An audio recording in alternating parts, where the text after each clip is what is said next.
दोस्तों, ये कहानी है 22 जुलाई 2003 की, जब अमेरिका की फौज के लगभग 300 या फिर 400 सैनिक अपने पूरे हथियारों और एडवांस टेक्नोलॉजी के साथ इराक के मशहूर शहर यानी मोसुल पर एक घर में हमला करने के लिए तैयार खड़े थे। हथियारों से लैस अमेरिका के ताकतवर फौजी इराक के जिस घर पर हमला करने के लिए तैयार खड़े थे, उस घर में सिर्फ और सिर्फ 4 लोग मौजूद थे। और ये चारों लोग कोई आम इंसान नहीं, बल्कि उस दौर में अमेरिका के सबसे बड़े दुश्मन यानी सद्दाम हुसैन के रिश्तेदार थे। और उन 4 लोगों में से जहां एक तरफ 2 लोग तो खुद सद्दाम हुसैन के ही बेटे थे, और जबकि उनका एक गार्ड और एक 14 साल का बच्चा भी मौजूद था। ये 14 साल का बच्चा कोई और नहीं बल्कि सद्दाम हुसैन का पोता था। कुसै बिन सद्दाम हुसैन का बेटा था, यानी रिश्तेदार में ये सद्दाम हुसैन का सगा पोता था।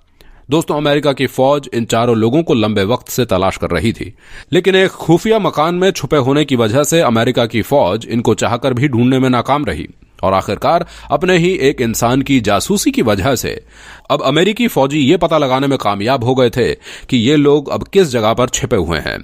और यही वजह थी कि पता लगते ही अमेरिकी फौज बगैर कोई गलती किए अपनी पूरी ताकत के साथ इस मकान पर हमला कर देती है। मकान के अंदर मौजूद उन 4 लोगों ने भी जब अपने सामने इतनी बड़ी और खतरनाक फौज देखी और हाथ खड़े करने की बजाय लड़ने का फैसला किया। जहां एक तरफ अमेरिका की फौज नए नए खतरनाक हथियारों से मालामाल थी, तो वहीं दूसरी तरफ उन 4 लोगों के पास 1 या 2 से ज्यादा बंदूकें नहीं थी। साथ ही साथ अमेरिका की फौज गिनती में भी इन लोगों से लगभग 100 गुना ज्यादा थी।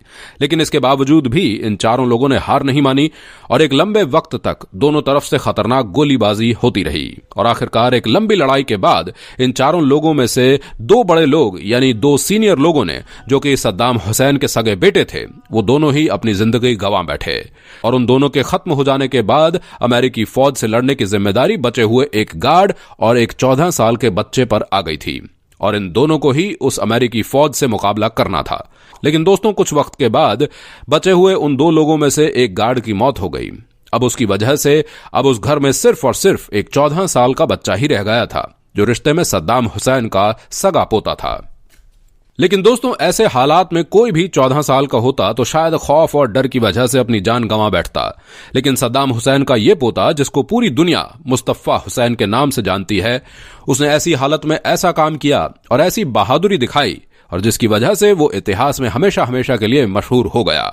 न सिर्फ मशहूर हो गया, बल्कि पूरी दुनिया आज उसको 20वीं सदी के सबसे बहादुर बच्चों के तौर पर जानती है।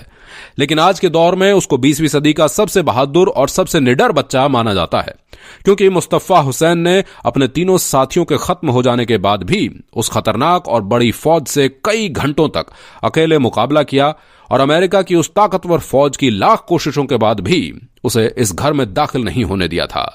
मुस्तफा हुसैन ने अमेरिका की फौज से कितनी बहादुरी से मुकाबला किया था, इस बात का अंदाजा सिर्फ आप इस बात से लगा सकते हैं कि अमेरिका की फौज को मुस्तफा हुसैन से लड़ते वक्त इस बात का बिल्कुल भी एहसास नहीं हो रहा था कि वो सिर्फ और सिर्फ एक 14 साल के बच्चे से मुकाबला कर रहे हैं, क्योंकि उनको तो यह महसूस हो रहा था कि शायद अभी भी 4 लोग मौजूद हैं। यही वजह थी कि अमेरिका के फौजियों को यह महसूस हुआ कि अब हम चाहकर भी इन लोगों से लगातार मुकाबला नहीं कर सकते।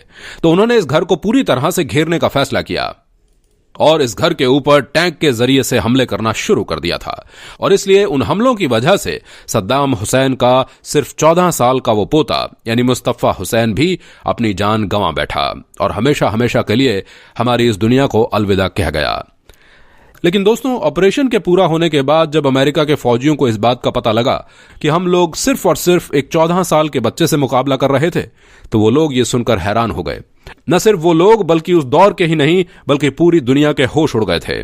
दुनिया भर के तमाम बड़े बड़े न्यूज चैनल्स पर मुस्तफा हुसैन के बारे में ही चर्चा हो रही थी। यही वजह थी कि उस दौर में दुनिया वालों ने मुस्तफा हुसैन को 20वीं सदी का सबसे बहादुर बच्चा मान लिया था। सिर्फ आम लोगों ने ही नहीं, बल्कि अमेरिका के न्यूयॉर्क टाइम्स ने भी इससे रिलेटेड एक आर्टिकल छापा था।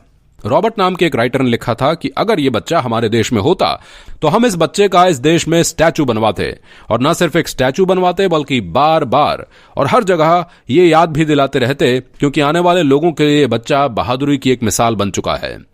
फिलहाल दोस्तों आज की हम अपनी वीडियो को यहीं खत्म करते हैं। अगर आपको ये वीडियो पसंद आई हो तो इसे लाइक करें, अपने फ्रेंड्स के साथ भी इसको शेयर कर दें और इसी तरीके की नॉलेजेबल हिस्टोरिकल वीडियोस देखने के लिए हमारे इस चैनल को सब्सक्राइब करके साथ ही साथ बेल आइकन भी प्रेस कर दें। मिलेंगे आपसे एक और नई वीडियो में बहुत जल्द, तब तक के लिए खुदा हाफिज।